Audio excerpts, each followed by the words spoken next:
friend of mine was just complaining about the fact that he had asked for recommendations for a cheap printer online and had gotten so many recommendations that were wildly out of his price range.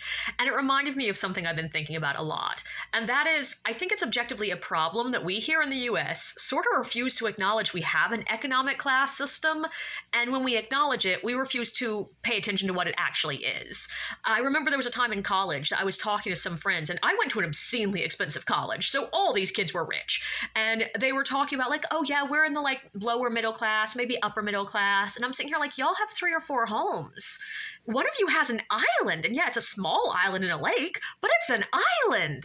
And when we stop to do the math, yeah, it turns out they are technically upper class. No surprise to me, but it was a surprise to them. And I feel like that's part of the reason our empathy is so broken, because like we hear the middle class is suffering and we're picturing the wrong people. And the upper class has no idea how big of a gulf there is between them and the poor.